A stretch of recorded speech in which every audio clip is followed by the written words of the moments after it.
The topics and opinions expressed in the following show are solely those of the hosts and their guests and not those of W4CY Radio, its employees, or affiliates. We make no recommendations or endorsements for radio show programs, services, or products mentioned on air or on our web. No liability, explicit or implied, shall be extended to W4CY Radio or its employees or affiliates. Any questions or comments should be directed to those show hosts. Thank you for choosing W4CY Radio.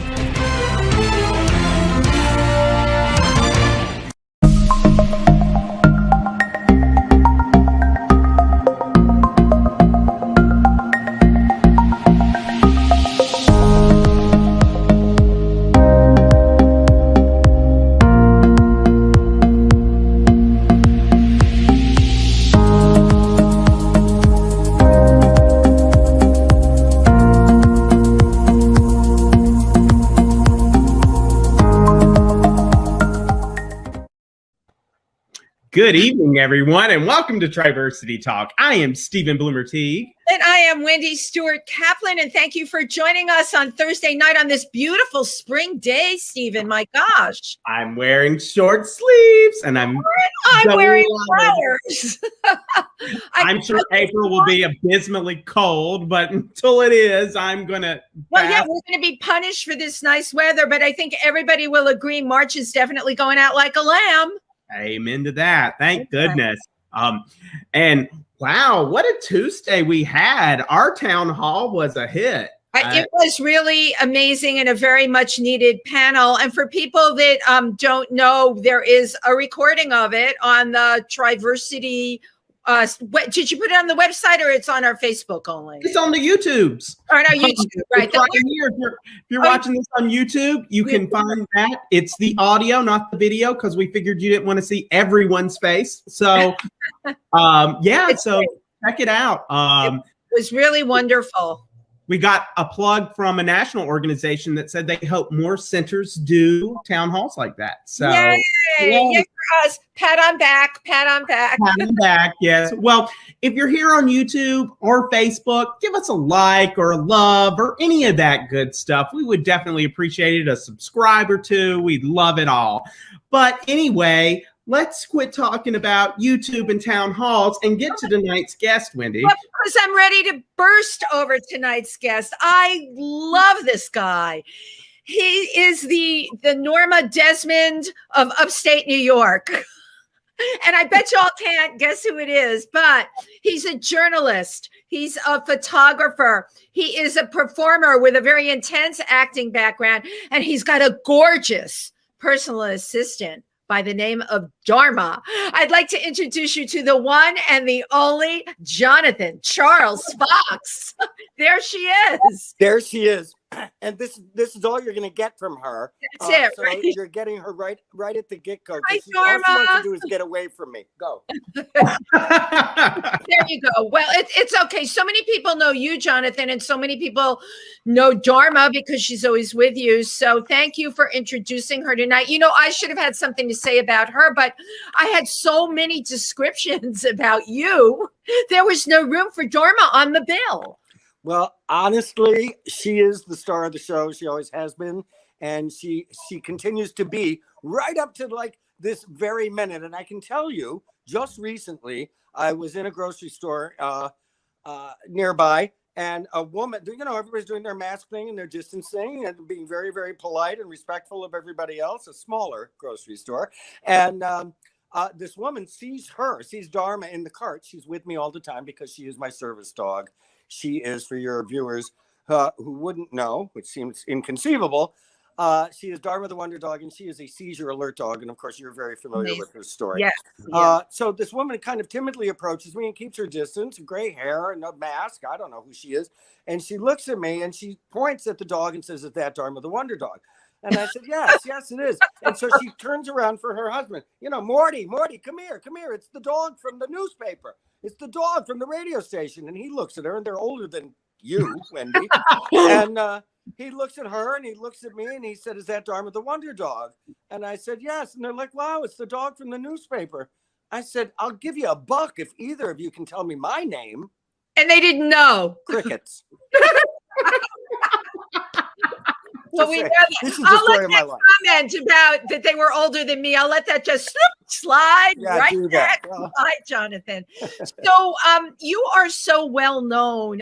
Everywhere I've gone with you in the upstate New York area, everyone knows you. They do know you, Jonathan, and they know Dharma. And I mean, you've really put yourself out there. You host events. You're on Thunder 92 radio all the time. I'm going to call that Thunder 102 and 104.5. Thank you. Country Thank you radio. for the correction. I'm And sure then they're listening.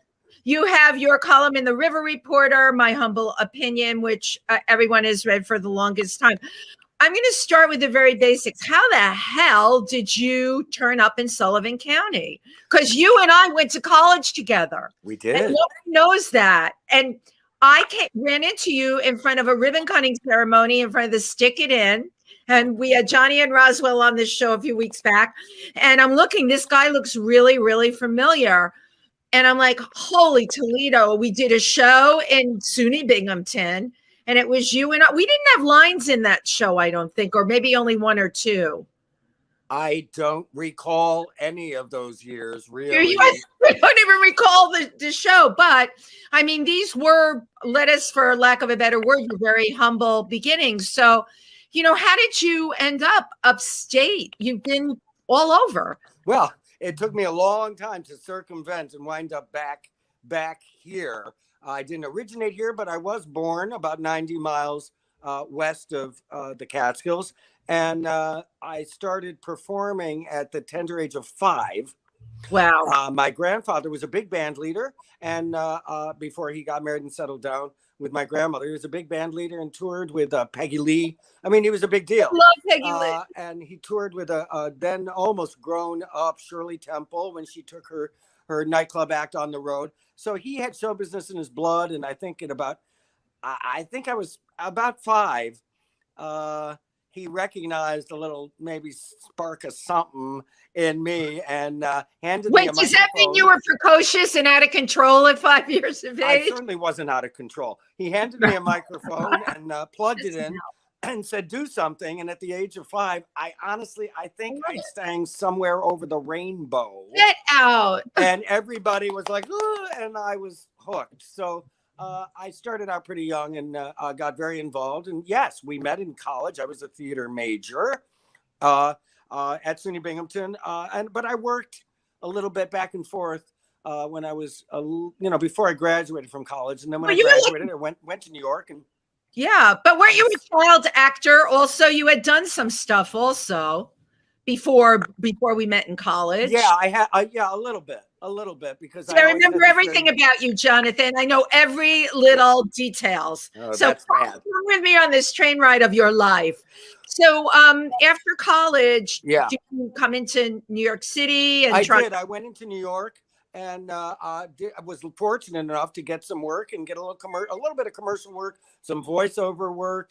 I became the voice of Tic Tac. Remember Tic Tacs? Oh, they still make them, don't they? Back in the day, Stephen wouldn't know. He's far too young. But back in the day, their ad campaign was put a Tic Tac in your mouth and get a bang out of life. So they figured they could just pay one person to say bang and be an old lady, be a baby, be a grandma, be a you cat. said bang. So they hired me. So I'd go into the studio and they'd play that little jingle, put a Tic Tac in your mouth and get a bang out of life or bang out of life or whatever they needed from me. 3 weeks, you're done for a year, quick in and out, nobody gets hurt. So how many different ways did you have to do it? Oh, over a period of time, I'm going to say hundreds. That's a lot of bang for your buck. Pardon the pun. It is a lot of bang for your buck. And I had one of those trees. Remember, Tic Tacs came on a standing tree that you just pull one from at the point. Now that I don't remember. I had one of those trees because they really treat their people very, very well. So my point is I worked a little bit here and there. And I think I was doing Taming of the Shrew at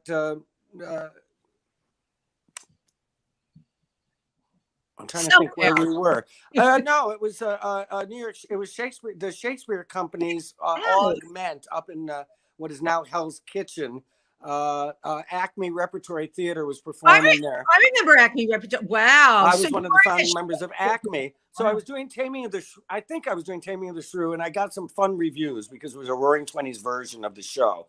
And I played Tranio, the most thankless role in the show. He's on stage more than anybody else. Stephen is nodding his head like he's a Shakespeare expert. That's great. Yeah, Stephen's impressed. Tranio's role in Taming of the Shrew really is to just come out and tell the audience what just happened because they're just speaking Shakespeare, So somehow he makes it more manageable for them. So I got some fun reviews doing this Roaring Twenties version, and it came to the attention of people who were in New York City, looking to cast a show based on a brand new movie called Fame. And so they came to see me. They saw my nice little review, and they said, well, let's go see this kid. And they came to see me, and they I guess liked me for a minute. And I had an agent, and they got me to go out to LA for 2 weeks and do a small role. Norman Benzer, the Jewish nerdy oboe student on Fame. Oh my God, that's a stretch. And I wound up staying for about 30 years. Get out. I really didn't come home. I had a husband at the time, and I called him and said, pack everything up because we're moving to Hollywood, baby, which really was not the point ever. So you were in Hollywood for 30 years. I didn't realize that. I wasn't working that whole 30 years because I grew up and stopped playing teenagers and nobody wanted to hire me anymore. Yeah. And that was a really long time ago. So I had to reinvent myself, and I took a few years off because I could. And I took a few years off and said, what am I going to do? And I said, the only thing I know, nobody wanted to hire me. I was the Pepsi Light kid. I was the Atari video spokesperson. You're like, oh, you're that funny looking kid from Atari. So right, but when you're not that little kid anymore, when that little cuteness, I mean, I'm sure you're a handsome guy, but you're not that teenager bubbly, role that you could fit into. It's important to bring this out that nobody wants you anymore. So then what did you do? It was hard. And I was never, the lead character in anything ever, even in shows in Binghamton where I shone like a ring you're buying retail. And I thought I had the world by a ring in college because I was the star of everything at some point. At Binghamton, and then I had to hit the real world and realize there were 1,000 people just like me. But I always played I was a character actor, so I always played what happened was when I went out to LA originally, I got cast as a nerd, which I wasn't thinking at the National Shakespeare Company. I wasn't thinking nerd is the way I'm going to go with my career, but I got typecast in that role, and I played it a lot and got hired to do it a lot, and that's who I was until I stopped doing it, and I became a writer. Okay, but let's just backtrack a little here. Yeah. You became a writer. Well, I'd love to know what the process is, as I'm sure everyone else. How did you do that? Did you have writing skills before? Had you written some things, or was this an epiphany that you had? You know what? I mean, it's appropriate that we're on this show. I think some of the gay population is watching it, but I kind of came out of the closet in the writing world. Interesting. In that I lived with a writer, my partner at that, the one and only I've ever had, J.P. Duffy, was a great director in New York. And we got together in New York. We moved out to California together, where he was a writer, director, what have you.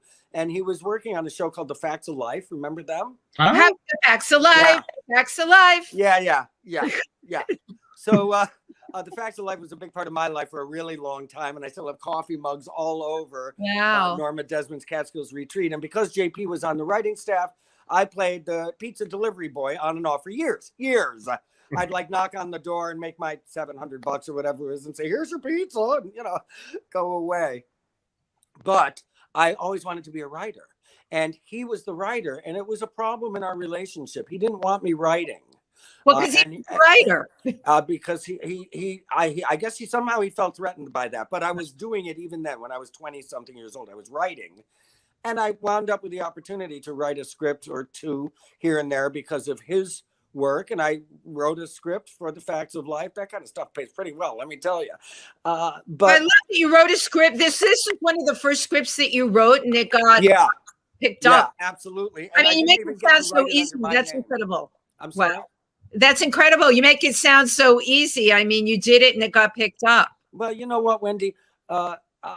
It's not as glamorous as it sounds by any stretch of the imagination. No. And I've always said the same thing. You can't swing a dead cat in Hollywood without hitting an actor, a producer, a writer, what have you. You just can't. I've swung a dead cat. Trust me, I hit somebody. So I listen, I was fortunate, and but I had a lot of doors slammed in my face also, because when I stopped working as a performer, I said, I don't know what to do. The only thing I know how to do is write about this world, entertainment, arts, entertainment. That's all I know how to do. And I actually started writing, in my humble opinion, which is the name of my column, even to this day, in the award-winning River Reporter. My very first In My Humble Opinion was more than 25 years ago. Get out. Wow. Yeah. So I started doing that, and I wrote some plays that nobody wanted. I wrote screenplays that nobody wanted. When the great strike, the writer's strike happened, I remember that. I got work because I wouldn't cross a picket line, but there was a lot of non-union shows cropping up, and it was the birth of reality shows. And I created a couple of out of my own little imagination. Okay. I created a couple of reality shows. We want to hear about those reality shows. Like, what was the name or the gist of them? Well, the first one I did was quite sensational, and it was called Transformation House. It was definitely before its time, because I'm going to say it was 1992, 93 maybe. It was called Transformation House. It was a reality show about pre-op transgender folks. Wow. You're blowing me away. I can't believe it. I mean, that's right around the time in the real world when all that drama went down with, I forget the two people from Real World San Francisco. And to do a show like this, when we're just talking, AIDS is the conversation. That's incredible. Yeah, I'm not really proud of it. It was quite sensationalistic. I had to work with a lot of people, and it brought out a lot of things in me that I'm mildly amused by, but I don't love. And we had 12 pre-op transgender male to female folks who had not gone through that ultimate transformation. We put them all in a house together. Oh my gosh. It's like Big Brother, like the show. We had a lifestyle coach. We had a lifestyle coach. We had a shrink, a psychologist on staff. We had a doctor, a medical doctor. We shot in Miami. We had a medical doctor on the show, on staff, who was going to be a part of the whole process. But it was my job to entertain folks with this reality show. And so I make no apologies, but I'm not proud. So I sat at the producer's table and said, get me an old one, get me a young one, get me a fiery Latina, get me an angry black girl. Well, casting. You were the person that was. That's how it's done. And but I said, it's your a vodka brand on board, and let's get these bitches drunk and have them throwing high heels at each other, which they did. They did.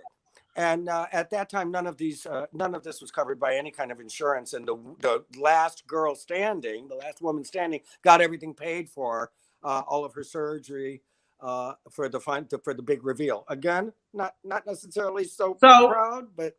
So it was a competition? I mean, yes, it was a reality competition show. I had people from Big Brother and Survivor working with us. Yeah, because that's what it sounds like. The minute you said it, I'm like, my God, this is a premise for Big Brother. I'm glad, though, that the winner was able to get her surgery paid for. When you first said nobody had insurance, I thought you were going to say people were throwing stilettos at each other and got injured. Well, we had people throwing stilettos. We took them to a bar, a really seamy bar that I loved in Hollywood, California, called La Plaza. And it was a drag bar, a Latina drag bar. If I was often the only Anglo in the room, and we liked it that way when I was young and footloose and fancy free. But they did these fantastic drag shows with people, the drag queens who took themselves very seriously, but a little bit from the wrong side of the tracks. And the little backdrops would kind of roll down and go clunk, and they do Christmas spectaculars and Easter spectaculars. Get out. It was a fabulous place, and we brought all our girls there to mingle with the finest set. So I did that, kind of the low end of my reality show programming, and I did a show called The New Explorers, which for the History Channel, and they told me it was the most money they had ever spent on anything ever, and invited me to For the you, take Jonathan. You don't go cheap. It was highfalutin. I don't go cheap. Listen, Little Mary Sunshine at Binghamton was my, thesis. That was my performance thesis. We spent a fortune on that show. I'm sure. We did. New Explorers was a very high class show, and we had teams of 12 teams of 2 each, and these people had to follow the original route of explorers. It was supposed to continue season after season. Of course, we started with I forget who, and they had to wear all the clothes that were only available then, and use materials that were only available then to do their challenges and get from one place to another. Lewis and Clark's Trail. They had to go from one end to the other. I love it. Help The me. New Explorers. I thought it was fantastic, but History Channel did not. But you bring up a great question. Well, I think that is a brilliant premise. I'm a member of the Explorers Club, and I can tell you exploration now is so hot. I think that the concept of having a show like that would be so interesting. Maybe I'm thinking, Jonathan, the timing was off. This was what, like late 90s? Yeah. This is the story of my life. I mean, you definitely, you're a visionary, Jonathan Charles Fox. Yeah, that's me. Your time, really. I'm a visionary. I'm a vision. Norma Desmond. How's my lighting? Good. You're fine. So Jonathan, is this actually Norma Desmond's house that you're in right now? You know what? I haven't had it made yet, but I'm having a pillow embroidered that says the only thing missing is Max and a dead monkey. I will tell you, and maybe I would give you a tour of the house, but it's not in your budget. Trust me. We know that. Yeah, it's definitely not in your budget. But I like older things, and everybody has their own taste level. I love some of the things I have, but I once had a guest. It's interesting to talk to you two on this particular show, because I don't often consciously or even subconsciously bring my lifestyle necessarily to the foreground, but I see gay flags behind you two, so I will tell you that I've been known to date gay people from time to time. The word is out there. I married him. So I once, years ago, had a guest in my home in California, which was called the Dollhouse, and had many of these things that I'm surrounded by now. I had a guest over who I did not know very well. Let's just leave it at that. And I gave him a tour of the house, and he was looking around. He was a little overwhelmed, I think, by all my fabulous stuff. And he saw that it was a 1-bedroom house in Santa Monica, not on the water. But he said, well, so where does your grandmother sleep? I said, my grandmother? Woo! What do you mean? He said, isn't this your grandmother's house? I said, no, dude, I own this stuff. This is my stuff. My grandmother kind of gives you an idea of my what do they call it? Design aesthetic. Old lady, I guess. Well, I've been to your home. No, it's just I like older things too, and I never like to put it into an old category or anything. It's classic. We like things that are classic. Well, even the stained glass behind me is 150 years old at this point. I like older things, not men. Now, I was going to ask, you like older men? No, I don't like men, period. Not really. Me either. Me either. I can sense that about you. Well, you have that in common. So there you go. So I still haven't figured out, Jonathan, how you got from California to Sullivan County. There's a big gap there, and I need to have that part of your story filled in. Thank you. I appreciate that. So I started writing, in my humble opinion. I was doing plenty of writing at that point, 20 some odd years ago. And I was, because I'm from the upstate New York originally, from the Binghamton region, I was vacationing up here constantly, usually about twice a year. I had a friend up here very nearby, and I'd come out and go to the city and see a show, and then come up here and hang out in the woods. camping is my number one passion. That's a piece you're missing out of all this, Wendy. Wow. I spent the last 30 years, because I grew up on the Susquehanna River, thinking I was Tom Sawyer and Huck Finn, all watching them kiss each other. I grew up in a very natural environment. I went to camp, and I've always loved camping. And it happens that I have actually camped in a tent in every state in the United States. And it took me more than 30 years to accomplish that goal. That's how much of a nature lover I am. So as time wore on in California, before that, my time there was done, I found myself going more and more and more to the mountains and to the woods to camp, because I still could. Now I don't think I could sleep in a tent. But back then I wanted to all the time. So I was coming here constantly, and I realized I was spending more time here visiting or in the mountains above Los Angeles than I was in LA itself. And I said, you know what? I'm going to go home. And everybody looked at me. I had a life. I had a couple of friends. I had a world. I had done some stuff. And everybody looked at me and said, are you crazy? What do you mean you're going home? And I said, I want to go live in the woods and just write books and write. I just want to write all the time now. And I want to do it in the woods. And there's no time like the present. So I picked my sorry ass up and moved lock, stock, and barrel. Norma Desmond stuff all came with me. Get out. I've been here ever since. What happened to the husband, though? To work for a newspaper. That was never. But what happened with the husband? Was he still in the picture? Was he? He is no longer active in the business, as we say. It's been 30 years next month. So you like left him in LA. That's what I'm asking. You left him and you did this on your own. No, he's underground, and I did this on my own. Okay, so he went into, because I was going to ask you, what you're talking about is a jumping off point, an epiphany, a jumping off point. Yeah, so when he died, everything changed. Catalyst. Yep. Yeah. And I wasn't happy. And it was later in life to be doing something like making such a huge move. I wasn't happy. And I knew that I had to do something extraordinary, something big.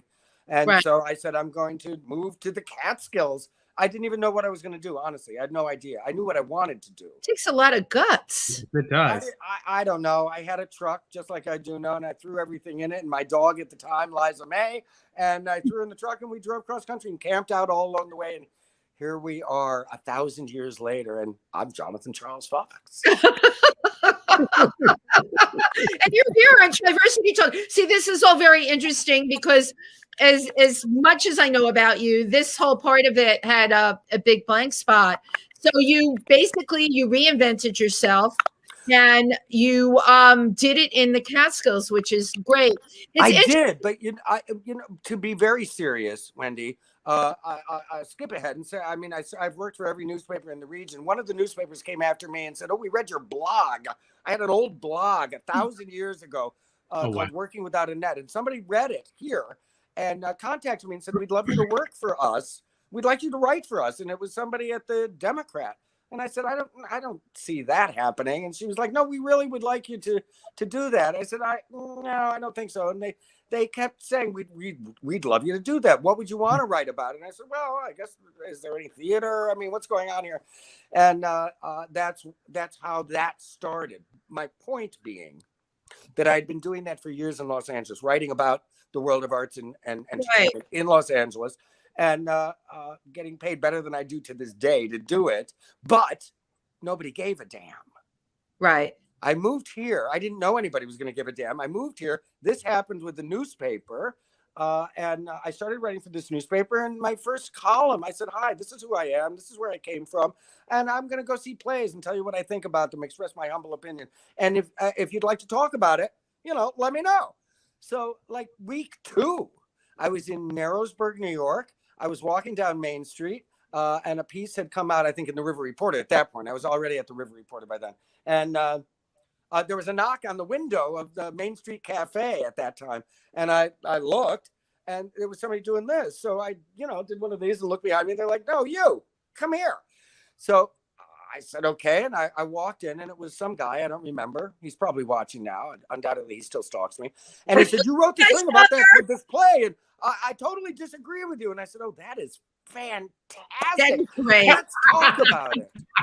And it was that moment that I understood that everything was going to be completely different here. And honestly, as real as I can be with you, connecting with the community and realizing in that moment that somebody was reading it and somebody did have the opportunity to knock on the window and say, I disagree with you, changed my whole world. It changed everything. And here I am, you know, right. all these Because decades, nobody decades later. gives a damn in LA, okay? Even as a writer, no matter how good it is, it's so much more superficial. You were one of everybody there, right? Yeah. You come here and you were working without a net, leaving a comfort zone, and you're here working without a net. And not only that, you brought out something that I tell people all the time: the amount of arts that is accessible in what I call the tri-state, right? New York, New Jersey, and Pennsylvania, but the more rural parts, which we're all connected to, it is really phenomenal to me. It is. It really is. Narrowsburg, when you came here, was just Narrowsburg. Now it's like a major, it's besides being a fabulous town, it's become like a major center. I mean, and you have to know in your heart of hearts, Jonathan, you've contributed to that. Well, I don't know about that. But yes. I'm glad to be a cog in the wheel. I absolutely am. I love this community. And, you know, the River Reporter itself covers 4 counties, 60 right. states, 60 communities, 2 states. We're called the River Reporter because we're both in New York and Pennsylvania, which is a great connection for you and I as well. So it gave me an opportunity. I was with the Democrat. My first paper was called The Town Crier. Did you ever hear of that? It's long gone. Well, the Town Crier, that got absorbed by the Democrat. Then I was at the Democrat, and then the River Reporter came knocking on my door. And this is all ancient history at this point because I've been with them a very long time. Forever, right? But my point is really that because I'm an arts writer and photographer, and we cover such a wide swath, it gave me the opportunity to really be exposed on both sides of the river to the arts community, which is so vibrant, so active, so diverse, so amazing, so impressive, so awe-inspiring to me that I was able to sit down and say, look, people, this is happening. That's my job, is to bring it to everybody else's attention. When somebody says to me, there's nothing to do there, I say, oh, clearly you don't read the River Reporter. Right. Because there's always something to do, COVID notwithstanding, in, as you said, the tri-state area and the region itself. And you know, I mean, your house is in Milford, isn't it? What a spectacular town that is. It is. Milford is great. You know, just in terms of getting more theatrical productions, you know, there's a bunch of us that are hoping to, you know, push that agenda forward. But I see, this is how I feel. Tri-state, we need to join all of our communities together because it makes it richer for everybody, you know? And, oh, you're bad. You were been performing. Okay. And I never knew about it. You started doing shows, and I want you to talk about these, you know, 1-person shows that you're doing and why you started doing them and some of the stories behind that. And I haven't gotten to see you yet, but this summer, God willing. Yeah. Well, I can't say for sure, but somebody did reach out to me and ask if I would be available this summer, one of the major theaters in the area. And I told them that for them, I would certainly be available. And of course, you know, money talks. But you know how that all started. A lot of people for a really long time would say to me, don't you miss performing? Now that I'd stepped behind the scenes, I decided I'd rather write words that actors are going to say than be an actor saying them. I decided that a long time ago. So it comes up frequently because I do have a little bit of a history. And if you watch Nick at Night, you can find me doing that geeky, nerdy thing on shows like Different Strokes, One Day at a Time, The Facts. I love it. Jeffersons, you know, all those Nick at Night shows. I played the pizza delivery boy on every single one of them at some point. And I made a couple of really bad movies, and I was in a couple of really decent movies in small aspects. So people would say to me constantly, don't you miss performing? No, I don't. But that doesn't mean I don't like talking. Nobody said, do you miss talking? I would miss that. And there was one fantastic monologist. That is a word, a monologist. All right, tell us what a monologist is. Yeah, a monologist is somebody who, you know, I often say when I'm doing my one-man shows, I say, think of it as a conversation between friends where I do all of the talking. So a monologist, Spalding Gray was my... Yes, I get it. I idolized Spalding Gray. He was a monologist. Yes. He would walk out onto a stage with a table and a thing of water and a glass and sit down and tell the audience a story and really keep them interested. And they were true stories about his life. And I remember a long, long time ago saying, oh, If it weren't for Spalding Gray, I'd be doing that. Well, Spalding Gray sadly is no longer active in the business. He jumped off the Staten Island ferry. Right. Because I've heard that people in the entertainment industry are really secretly miserable on the inside and have a lot of demons. And Spalding Gray had his, and he jumped off the ferry, which was very, very unfortunate. But it left a little gap.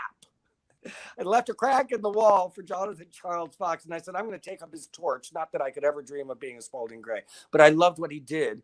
So I started doing it. And I do, as you said, one-person shows.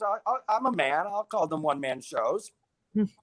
And that's exactly what I do. I go out and sit with an audience generally for about 90 minutes without an intermission. That way, wow. I know you love that because you can talk uninterrupted for 90 minutes. Well, a lot of people have told me and said, I didn't know how you were going to do it, but there you go. Oh, I would say so I have done a number of them over the years, and I found that I really, really enjoyed it. And again, it really is about connecting with you guys. So I take a little nugget of a theme. A good example is when I did Dirty Laundry. I was folding laundry out in Camp Fox here by my fire pit one day. I brought all the laundry, all my T-shirts I'd washed, and I was folding them, sitting out by the fire by the picnic table. And I said, oh, I remember this shirt. I did such and such at this time. Oh, I was in Vegas when I got this. I said, oh, there's a story about like each and every one of these shirts. Maybe I could do a show because that's how I roll. So I did. The Delaware Valley Arts Alliance in Narrowsburg, New York, booked me to do a show called Dirty Laundry. That was like 2 years ago. My laundry, and I hung it up on the line, and I told stories about the various times in my life that those shirts represented. Brilliant. So that's kind of what I do. The very last one I did was at the Forestburg Playhouse, and it was called Born in a Trunk. And I told all old theater stories to the audience that came and sat at on the lawn of the Forestburg Playhouse in a very, very COVID-safe manner and listened to me talk their ears off for a little bit over an hour, maybe a little bit more. And I really enjoy doing that because I'm not acting, I'm not performing. Of course. There's no script and there's no memorization. I just sit down and hope for the best. Yeah, I was about to ask, is that rehearsed or do you just kind of, It's not rehearsed, Stephen. No, it's really not. That's why I usually come up with a very thin line. That's why I said to Franklin Trapp when he said, will you do a show for us? I said, how about theater stories? He said, that sounds great. That's what I did. I was very fortunate because Franklin put me in touch with an incredible accompanist. I said, I think I'd like to add some music to this. So Franklin put me in touch with this incredibly talented guy whose family named Chuck Vassallo. And he and I don't know each other at all. And we had a conversation like we're having now. And I said, you know what, Chuck, I might talk about this. I might talk about that. Maybe you could tickle the ivories. And because he's a Broadway. Tickling the ivories. Musical theater guy. And he said, sure. So we got together for about, I'm going to say maybe a half an hour before the show. And I said, I might do this. I might do that. Do you know this from a chorus line? I might sing it. I might not. I don't know. And Chuck said, great. And I said, so talk to me. Give him a mic. And we sat down and did it. And people came up to us and said, how long have you guys known each other? I'm like, I don't know, about 25 minutes. Why do you ask? He was that good. And and you're that good too. I mean, that, when you take two people that are like that and put it together, it doesn't matter if they have any history at all. It's a vibe. It's a connection. Well, Jonathan, honestly, the terror of walking that tightrope when you go out, the curtain opens and you go out and you don't really know, Stephen, in answer to your question, I don't really know what's going to go down. I have a very loose idea in my mind and that could go out the window very quickly. You don't know. That terror is also the best part, for somebody like myself, anyhow. Mm-hmm. I don't want to know what's going to come out. And I do Q&A. That's my favorite part when I do my shows, because then I have no idea. I get cards from the audience and I read them out and I answer them. Q&As are always my favorite thing when I'm performing also, but for the same reason. So I have to ask, are you planning, we're still going to have to be careful this summer. Are you planning some things with the Forestburg Playhouse or the Delaware Valley Arts Alliance that people can go to and be entertained? We are craving entertainment, Jonathan. Well, I'm in conversation with a number of organizations. Nothing is written in stone, so you'll be the first to hear. And I did tell you earlier, I would kind of like to do something with you guys with TriVersity. And I made a mental note, so did Stephen. Absolutely. think it's a great idea. So yes, we are going to talk. I would enjoy that. I would enjoy. Well, Okay. you know, I'm kind of a fan of the gays. I mean, I'm okay with them. I'm not that. You know, it is Are what the- it is. I wanted to ask you, you know, when you moved to Sullivan County, what are we in the beginning of 2000 or the end Yeah. of? Okay, see, I'm good with these timelines. We're in the beginning of 2000. What was the situation with LGBT? And I'm not even adding the Q into it at that point because the Q wasn't there. I had BLT because I really don't know what the letters are of the alphabet. I just keep saying letters until I run out. What was it like in Sullivan County when you came there? You know, it's a really good question. It was part of my decision-making process in that I had been here to visit for extended periods of time, sometimes weeks at a time, repeatedly. And I remember noting to my friend who was living here, I had a summer place here, and to people I was meeting that I had never once encountered any weirdness at all wherever I found myself, either in New York or Pennsylvania, where just me being Jonathan. And, you know, I'm kind of chatty, and I make it known that I'm in the room as a general rule. If I walk into a store or I'm at an event or what have you, it's just, I don't need the attention, but it pursues me. So I made a mental note that nobody had ever looked at me cross-eyed. And I discovered A Day to Be Gay. Remember A Day to Be Gay? Oh my gosh. They're not around anymore, but that was an organization way back in the day. There was a group of the gays. I think there were a couple of lesbians in the group as well, who were at the forefront of making themselves visible here in Sullivan County. And they had a festival every year called A Day to Be Gay in the Catskills. I love and it was a big, I know, big right? festival. I went to that and said, oh, I can do this. If they can do this, I can live here. And I never looked back. I've never, ever, ever encountered any kind of homophobia in my life here. But I walk the line, you know, I do. Farmers, it's because of Dharma. Everybody loves Dharma. So they're like, oh, he's gay, but it's okay. He's got that dog, you know. That's funny, Jonathan. Is that the key? Because I actually, Wendy, in all seriousness, I had somebody years ago say to me, somebody I had gotten to know a little bit, and they took me aside. I think we were at an art gallery reception, and I was taking pictures and making notes. And somebody said, you know, can I ask you something personal? I said, well, okay. Can I not answer it? And they said, well, sure. And he said, it was a man, and he said, I heard a rumor about you, and I can't believe it's true. So without hearing it, I said, well, whatever it is, I could pretty much guarantee that it is true. So hit me with your best shot. And he said, I heard that you were gay. I said, well, that is true. That is 100% accurate. And he said, I never would have known. And I remember I was a little taken aback. And I said, you know, you say that as if that's some sort of compliment, that some kind of medal to wear. Nobody ever knew. I said, I don't take that as a compliment, and I don't know what you mean. And I'm not shying away from anybody. And he said, well, I've never known anybody gay. I said, well, let me stop you right there. Yes, you have. You definitely have. Maybe that kid you slept with at boys camp. But regardless, you've known gay people, but we come in all shapes. We come in all sizes. Thank you. In all colors. This was 100 years ago before it was PC to be PC, because now I don't want to be, of course. But I said, rest assured. He said, well, I like you. I said, you can like me and have me still be gay all at the same time, because that's not changing. So we can like each other. We can be friends. Right. That story really sums it up. But you're right. It is very gay friendly. We heard that from Roswell and Johnny when they were on the show, and the Stick It In, because we asked them that question as well. And that's really great to know. You know, the next going forward, we're all in this. We've all been. This pandemic thing is just freaking huge. It's time to pull out all the walls and divisions that are out there. And you know what? We got to get to the other side of this. One of the things I love that you do, Jonathan, as a photographer, your photography, your nature photography is just superb. Stephen, I don't know if you saw this, but on Jonathan's page, he puts up not a COVID picture. Nothing to do with COVID. Pick of the day. To do with COVID. I And love he posts this a lot, and they're really beautiful nature pictures. You know. Thank you. I discovered photography late in life and completely by accident, because I was working at the Democrat, and I had already worked for magazines, and I had worked as a freelance writer in Los Angeles, as I explained already. And so when I got here, in my first job with the town crier, and then which then became part of the Democrat, they assigned me a story, and I said, okay, I need a photographer to, meet me there. And everybody in the room just kind of turned and looked at each other. And they were laughing. I said, what's so funny? And they said, you don't get a photographer. You're in Sullivan County. You got to take pictures. I said, I'm not a photographer. I'm a writer.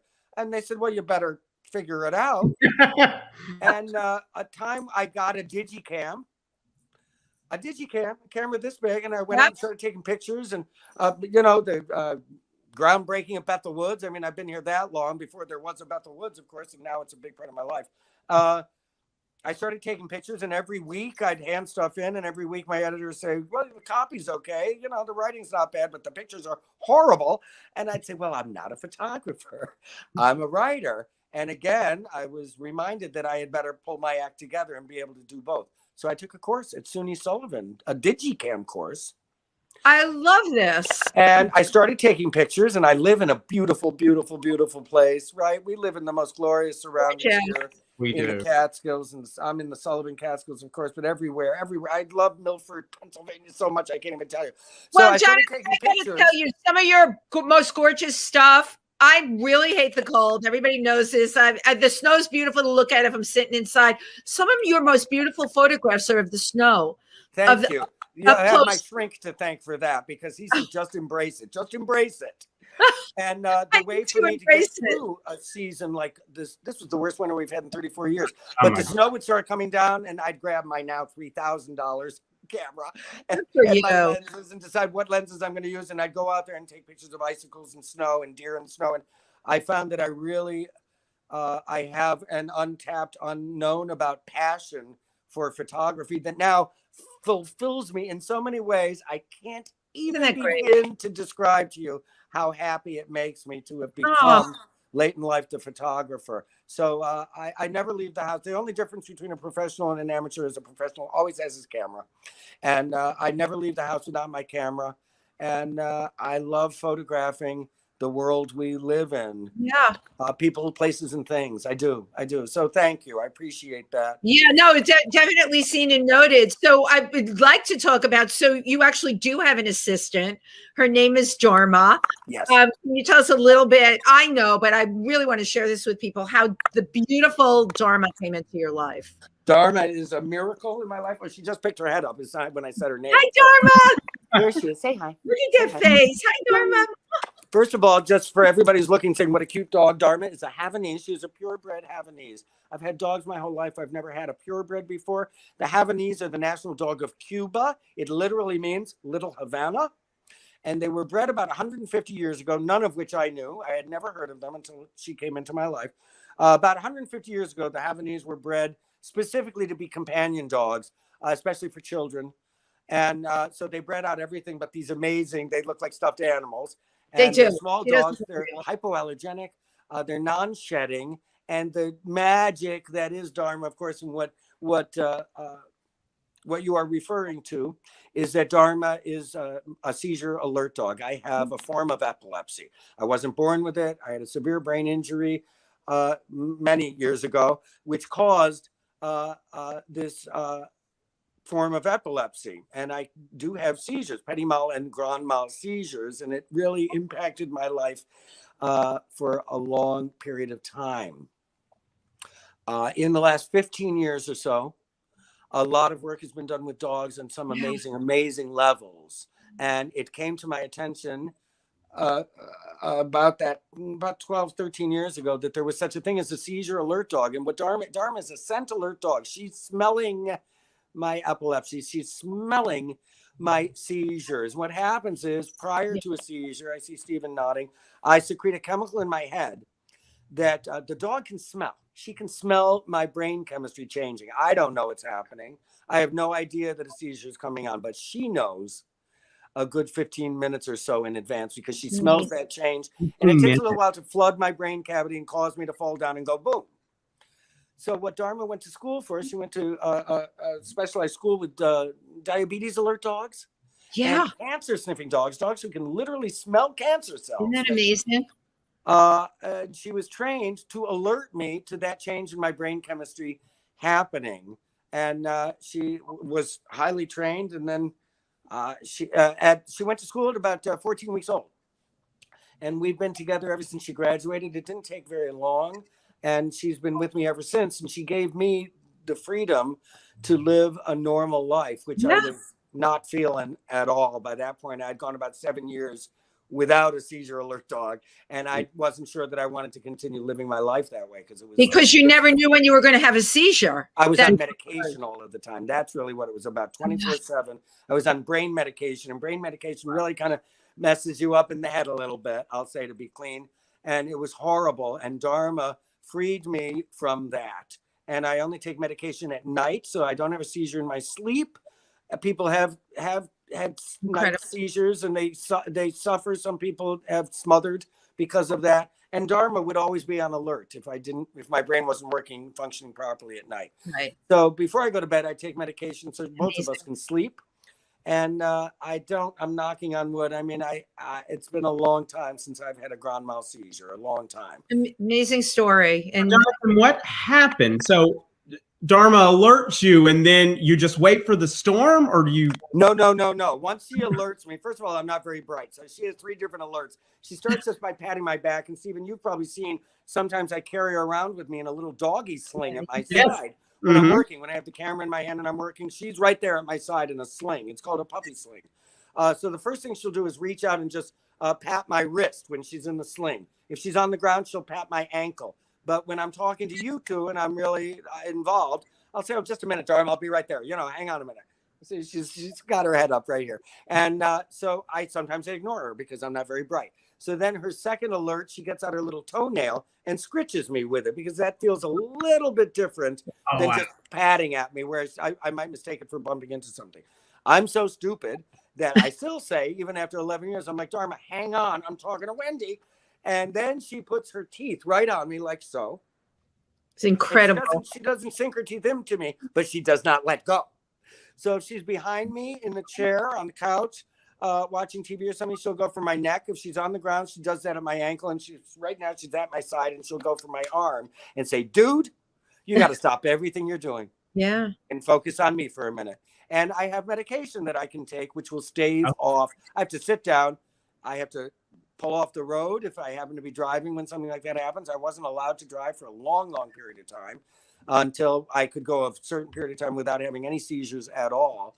And I was given my driving privileges. So she's everything. Like her on Facebook, follow her on Instagram. Oh, yeah. Dharma the Wonder Dog. She's a huge social media sensation, and she's got more friends on social media than I do. There you go. Well, I loved it. I went onto Dharma's page and it comes up with these messages. What? How can I help you? It was like all these different things. I was like, we don't even do that at TriVersity. Dharma has got us beat. I can't take any of the credit for it. She has an iPod and she uses that. She has an iBone. She doesn't need me. I just pay the bill when it comes once a month. She takes care of herself. People say to me all the time, why does she talk in that weird accent? I say, why are you asking me? Ask Dharma. Wow. Dharma. Stephen, do we have some questions from the audience for Jonathan? Any comments? I don't know. I can't imagine that you would. No, there wouldn't be any questions. I think you've told us. I will say that in case anybody thinks I'm just being snotty, and I have been called Jack Nicholson to the Catskills because I'm wearing sunglasses. I have an eye injury. I'm not trying to look like old Hollywood. I can't help. But I have an eye injury, and that's why I'm wearing darkened glasses at the moment. They look great. I look devastatingly handsome, don't I? No, of course you do. Yeah. Jonathan, I wanted to find out, what has changed in your life during the pandemic? What's different? Because when I was thinking about you, you're a writer. You still write. You go out and take pictures. I know a lot of what you do by yourself. Yes. What you do, but of the events and all the other things, I'm curious. What's so different in Jonathan's life now? Yeah, I spend my life covering the world of arts and entertainment here in the region, and for a year there have not been any events to go to take pictures of or to write about. And, you know, I mean, I locked myself into my house. March 12th was a year. And on March 12th, I wrote a column called 525,600 Minutes to mark the year. Of course, taken from the song Seasons of Love from Rent. I wrote a column about the fact that I'd been home for a year and not doing exactly what you're talking about. So even though I'm not really a glass half full kind of guy ever, I tend to look at the darker side of things. But gun to head, what have I done the last year? First of all, I sound insincere because I never say nice things about anybody ever. But I feel very fortunate that the powers that be at Stuart Communications and the River Reporter have always had my back. And they've given me a very wide berth to do what it is that I do and what I care about so much. But again, taking away that world from me, I still had to sit down and write a column every week of every month for a year. And I was given the opportunity to dig a little deeper because I said, well, I didn't go to Bethel Woods this week. What am I going to write about? Well, you know what? Remember that time I went to Ivan Torres' studio and met Flipper in 1969? And my boss let me do that.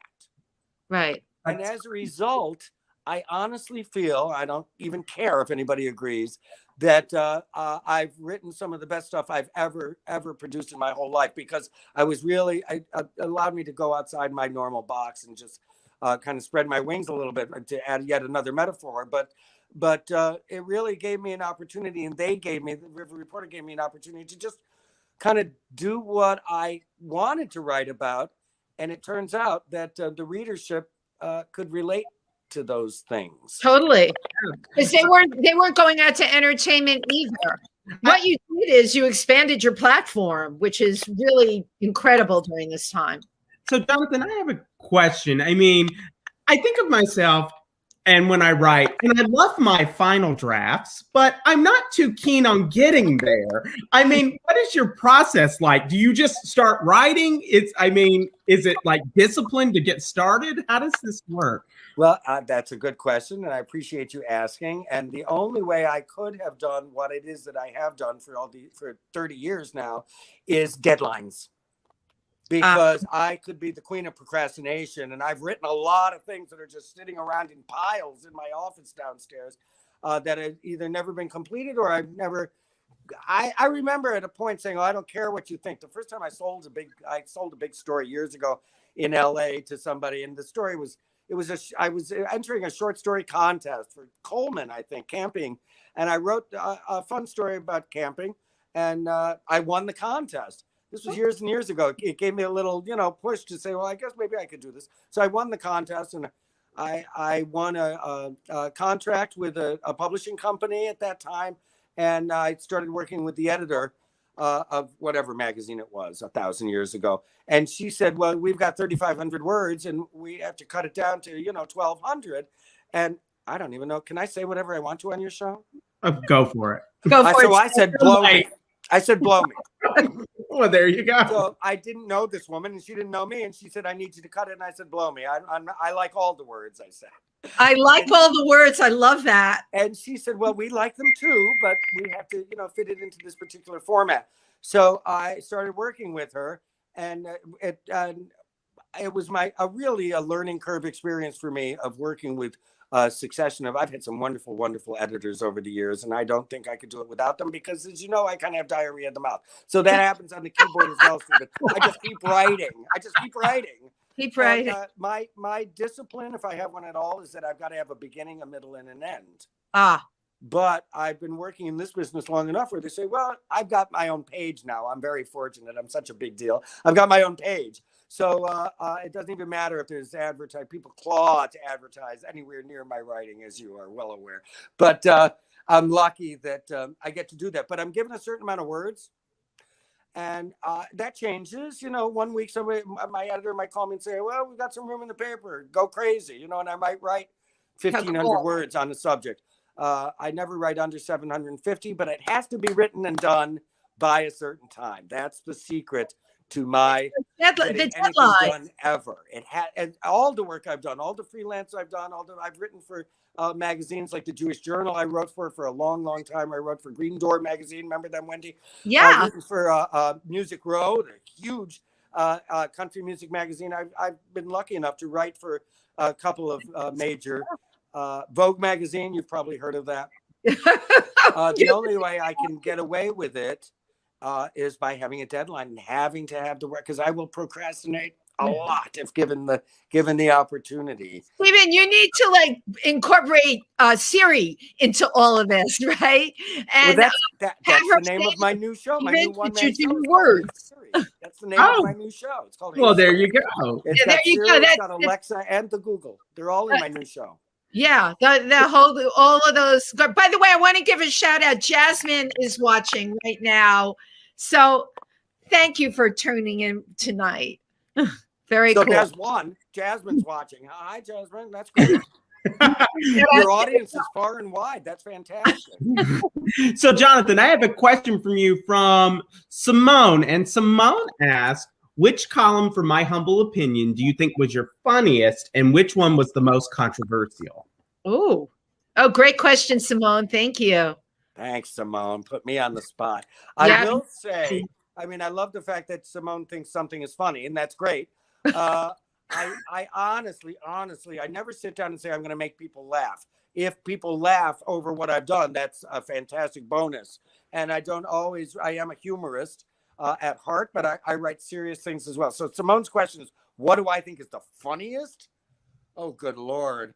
I don't know. I'm a freaking laugh riot, and I've written thousands of columns. So I would say you'd have to go back and look at the archives and make that decision yourself. But by all means, follow me on social media, and you can weigh in on that. What was the second part of Simone's question? Controversial. What's the most controversial then? Oh, controversial. That's an easier one for you. Controversial. Well, yeah. I mean, I've stepped over a couple of lines. You know, I don't know that I don't use the word proud, so I'm not really proud of anything. Pride goeth before a fall, they say. So I'd never say I'm proud of something I've done. But I like some things more than others. Okay. I hate a lot of what I've done, and I like some of it. Okay. Controversial. You know, we were talking earlier. I did publicly write about a closeted Hollywood actor boyfriend that I had. We were a secret item for a very long time. So you and he was on a television show. At that time, he was on. Not only was he on a television show and a teen heartthrob, and 20 years younger than me, but he was absolutely not out as a gay person, and still is not. The only difference is that I can talk about it because it made national headlines when we were outed by the National Enquirer. And his name is Barry Watson. He's a fantastic guy. He certainly does not identify as gay. Absolutely not. If he had, I wouldn't have liked him to begin with. And that's not how our friendship really began, just as a friendship. We played cards together, and he was on a show called Seventh Heaven. So it was about a preacher and his kids, and it was a #1 ABC drama, and Aaron Spelling produced it because he came after me pretty hard. And it happens that somebody betrayed me. Somebody in my camp betrayed me, went to the National Enquirer, outed Barry, and the headline said, Seventh Heaven hunk has a secret, and the secret was me. And not only that, they had pictures, and there was really no denying, even though we were like, deny.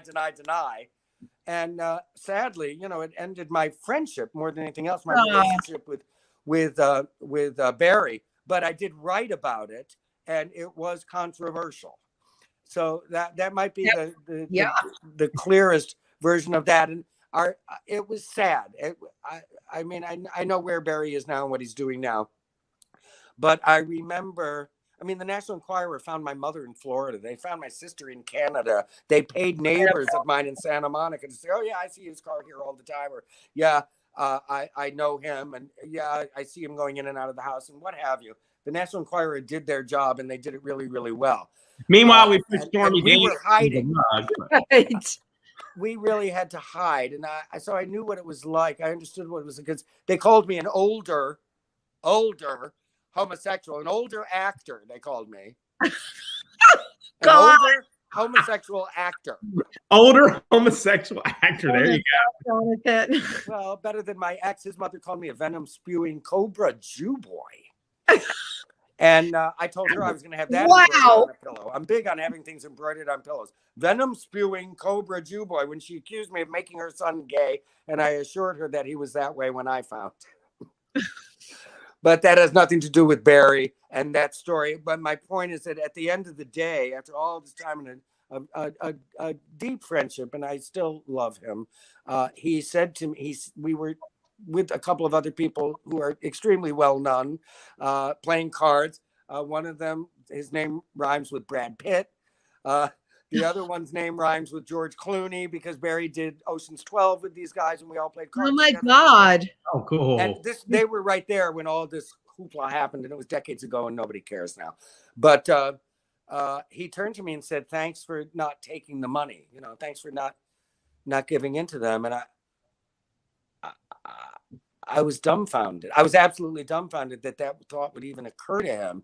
And I pushed my chair back. We were in his house in Topanga Canyon. I pushed my chair back and said, excuse me a minute. And I got up and I walked down. So I grabbed that dog, walked downstairs, walked out the door, got into that truck, and I drove home and I never saw him again.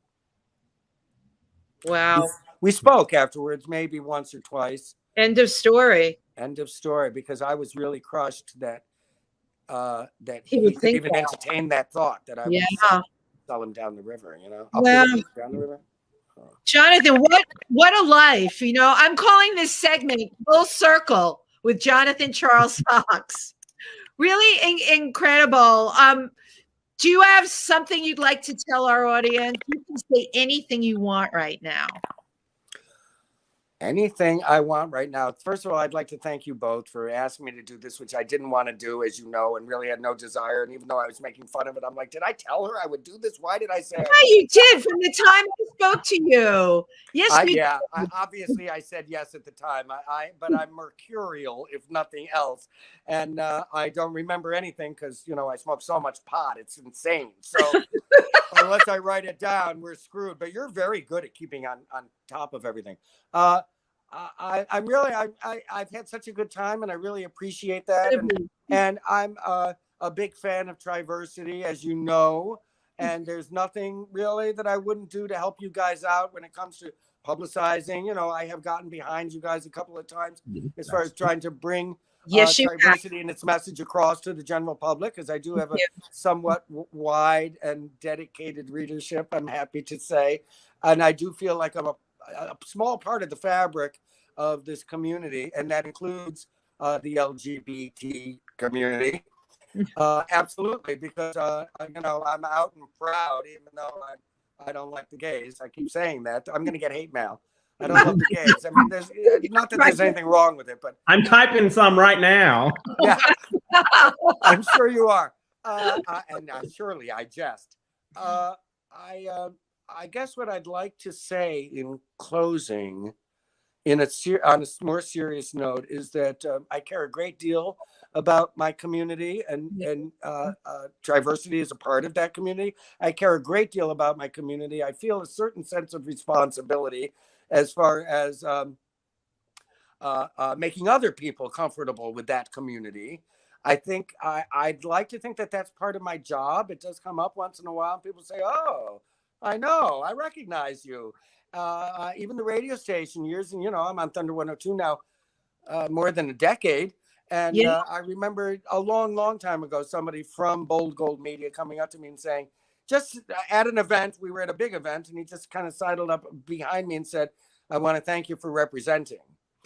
And because I'm kind of the gay caballero on Thunder 102, so I don't know. I don't think I have a responsibility, but I don't shy away from who I am or where I came from or where I'm going. And so that's cool. I'm okay with that. He even said to me, he followed it by saying, there are gay cowboys out there. I said, really? I had no idea there were gay cowboys out there. Get thee to a rodeo, sir. So, right. I mean, in all seriousness, I feel very fortunate. I really do. I love where I live. I care a great deal about the community that I live in and amongst, and that I actively participate in. And that's all good. Most of the time, I'm just cracking wise about it. So you give me an opportunity once in a while to take a look at the man behind the curtain. And there is a man behind the curtain. There is a man behind the curtain. It's a beautiful brocade curtain. That's the only difference. We did find that out tonight. There is a man behind the curtain. Jonathan, your social media handles, where can people find you? Website, all that stuff. Well, and I just started a YouTube channel. So thank you so much for asking. I accidentally started a YouTube channel. We don't have time to talk about how it happened, but it did. And it's oddly enough called Jonathan Charles Fox. That's my name, Wendy Stuart Kaplan. That's my name. Not only is it my name, it's my brand, because there are other Jonathans out there. There are other Foxes out there. There are even other Jonathan Foxes out there, but there's only one Jonathan Charles Fox on Facebook. On Twitter, I'm at Jonathan Fox IMHO, because I had to get my humble opinion out there. And on Instagram, of course, I'm at Jonathan Charles Fox. And please, by all means, follow me. Subscribe to my channel on I'm going to go do that right now. I want to become the Kim Kardashian of the Catskills, and that's going to take some cheddar. Okay, yeah, and some plastic surgery and cosmetics. A butt lift for sure. I need a neck lift first. I was going to use the duct tape tonight, and I forgot. Yeah, right. No. That's why I do a lot of this. It's youthful. I know that trick. Jonathan, sure thank you so very much. Dharma, thank you. Stephen, thank you. Yes, and thank you everyone for watching, and we will see you next week. See you all next week.